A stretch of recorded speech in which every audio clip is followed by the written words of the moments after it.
Hey, welcome back everyone. In this video, we're going to go over step number 3 of how to discover your true life's purpose, or what I call your higher purpose or divine assignment.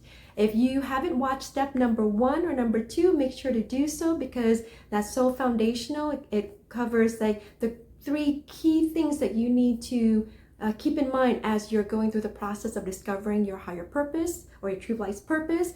It also covers your foundation, right? The catalyst. So think of it as, like, again, it's what I call the purpose pyramid, right? And we're building from the bottom up. So we built the first step was the catalyst, which is the foundation. The second step was the solution, the problem, right? The big injustice that arose out of the pain from your catalyst. So make sure you check out those videos if you have not already done so that this video and subsequent videos will make more sense because they are the steps build one on top of another. So make sure that you check out those videos first before watching this if you haven't checked them out yet, okay? Hi, I'm Jacqueline and welcome. We at Joyful Living Mindset are so excited that you're here because we believe that you have a great gift within you that's going to uplift humanity in some significant way. And we're here to help you navigate that journey and live your truth. Like I said, step 3 is building off of step 1 and 2. Step 3 is all about the solution, right? The change that you are here to facilitate in the world so that no one ever has to go through that pain, that heartbreaking pain, or that big injustice that you went through. And so step number 3 is all about that change that you are going to dedicate your life to facilitating, to ensure that no one ever has to go through that again. So for instance, just building on top of my example of my own purpose pyramid, right, is, so just a reminder, step number 1, my catalyst was being left at school, waiting in the car line until 9 o'clock at night. The problem, the big injustice, my step number 2 is, what I wholeheartedly believe, right, is that no one should ever grow up or live life feeling so alone, unloved, forgotten, or that their existence doesn't matter like that ever. And so step number 3 is what change am I going to facilitate in the world that's going to ensure that no one ever has to experience that again, and feeling that alone, that unloved, that forgotten, and that their entire existence is so insignificant and that they don't matter. And my step number 3, my solution and the change I want to facilitate is to build the next generation of compassionate and aligned role models so that every child and person can be seen, heard, and loved in this world. And the reason why that is the solution and the change I want to facilitate in the world is because I recognize that the only reason I was feeling that way, that I experienced that pain on my step number 1, the catalyst of being left at school until 9 o'clock at night, is because my role models, my parents, my older brother, whom I rely on to keep me safe and to protect me and all of that, they weren't there for me.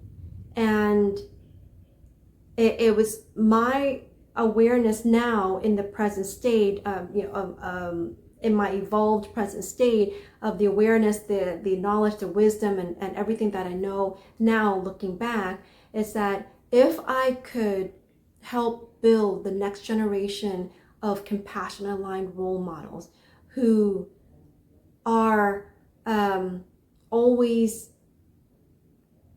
living in alignment with their truth, have the right mindset, are aligned with their values and their priorities, then no child, right, their children or any child in their influence, right, whether that be an aunt, an uncle, a grandparent, or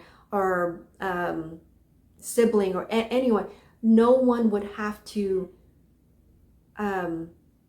feel the misfortune of misaligned role models, right? And so if role models were aligned in terms of the adult people who are responsible and in a position of influence and control and are responsible for another human being, right? That if they were aligned with their priorities, they have the right mindset, they have the right in terms of the way that they think and perceive life, and they're able to do a work that helps them to connect more with themselves, to heal themselves, for them to feel whole and complete, then they're in a position to serve and share that love with those around them, so that no child ever has to feel the deficit of love and attention, and that they don't matter, because their role models are there for them, because their role models are now strong and compassionate and aligned, and they know how to not only take care of themselves, right, but they have done the work to fill the void within themselves, fill their cup back up, so that they're now in overflow, and they can serve the people in their lives from the overflow.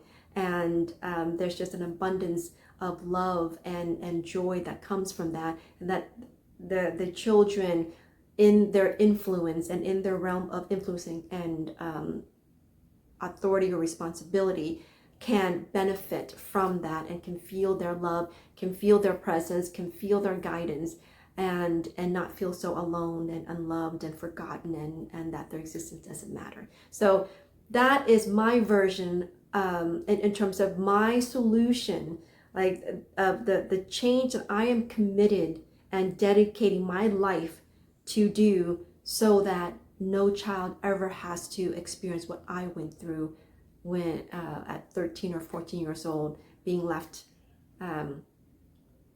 waiting in the car line until 9 o'clock at night. So I hope that helps. I hope that makes sense. And again, in the subsequent videos, we're going to build on what step number 4 is and what step number 5 is, and it's going to build one on top of another. And then you'll just see at the very end how my true life's purpose or higher purpose came to be, because of all the elements that we are building up as we go in these videos. So if you have any questions or comments, please feel free to leave them in the comments, and I'll be happy to support you further and provide you more clarification.